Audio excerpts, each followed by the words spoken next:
हरे कृष्णा, राधे राधे।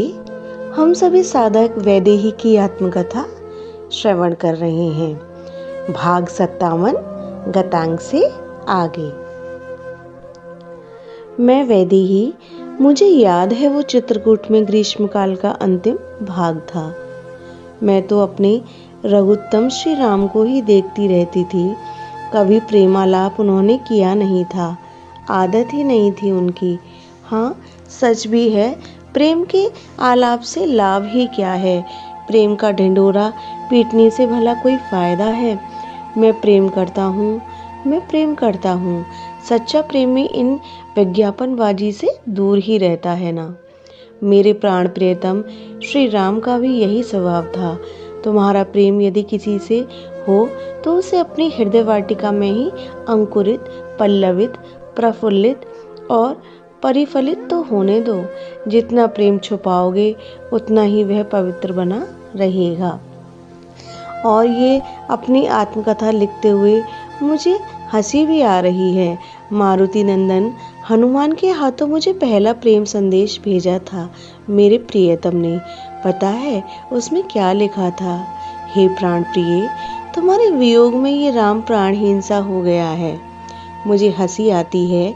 सामान्य नायक थोड़े ही थे मेरे श्री राम, जो लंबे चौड़े पत्र लिख लिख कर यही जताते कि मैं कितना प्रेम करता हूँ। पर नहीं, मुंह से निकला कि मैं तुमसे प्रेम करता हूँ, तभी प्रेम की सुगंध उड़ गई।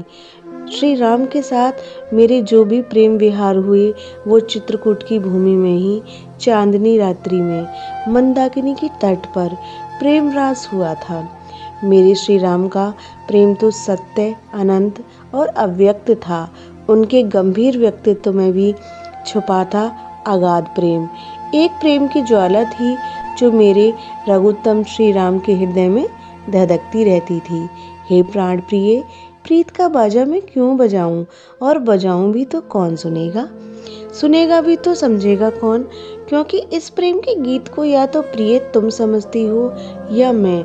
फिर क्यों लोगों को बताया जाए? नहीं नहीं, आपकी आंखें ही बहुत कुछ बोल देती हैं प्रीतम। मैंने उस दोपहर के समय कहा था, जब लक्ष्मण बाणों के लिए लकड़ी की खोज में गए थे। कुछ देर में ही काले काले बादल छा गए आकाश में।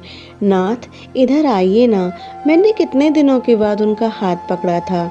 वो मुझे देखने लगे थे, पर मैंने उनका हाथ छोड़ा नहीं। अर्धांगिनी हूँ, श्री राम वल्लभा, बड़े ठसक से कहती हूँ अपने आप को। कामदगिरी में असंख्य मोर नाच रहे थे, देखिए ना। मैंने अपनी प्रियतम को बाहर जाने के लिए कहा और दूर में कामदगिरी को दिखाया था। जिस कामदगिरी पर्वत से मोर नाच रहे थे, बूंदें पड़ रही थी चारों ओर। क्या दिव्य छटा थी चित्रकूट की। मैं उछलती थी, ताली बजाते हुए बच्ची की तरह चहकती थी। जब जब मोर मेरे पंखों को हिलाते, नाचते नाचते मोरनी उनके नैनों से गिरे हुए आंसुओं को पी लेती। मेरे रघुनंदन मेरी ओर देखते, मैं शर्मा जाती, मेरे मुख को अपनी हथेलियों में भर लेते। फिर मैं भाग जाती भीतर कुटी में।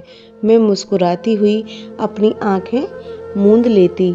मेरी लंबी लंबी सांस चल रही होती। तब प्रिय, मैथिली, सीते वो फिर कुटी में आ जाते, मेरे पास आते। जानकी मैं अपने प्राणधन के मुंह से अपना नाम सुनकर धन्य हो जाती, लंबी सांस लेती। सीते मेरे लटों से खेल रहे होते तब मेरे श्री राम। उनकी सुरभित सांसें मेरी सांसों से टकराती, मेरा हृदय धक करने लगता था। वो आज रसिक शेखर बन गई थी। प्रेम गूंगा होता है ना प्रिय, मेरे कानों में भी धीरे से कहते। पर आपकी हर धड़कन मुखर है नाथ। आपकी हर सांस कह रही है कि क्या कह रही है? वो फिर मेरे कानों में धीरे से पूछते। आपकी हर सांस कह रही है कि इस हृदय की हृदयेश्वरी मैं ही हूँ। ये कहते हुए मैं अपना मुख प्रियतम के वक्ष में छुपा लेती।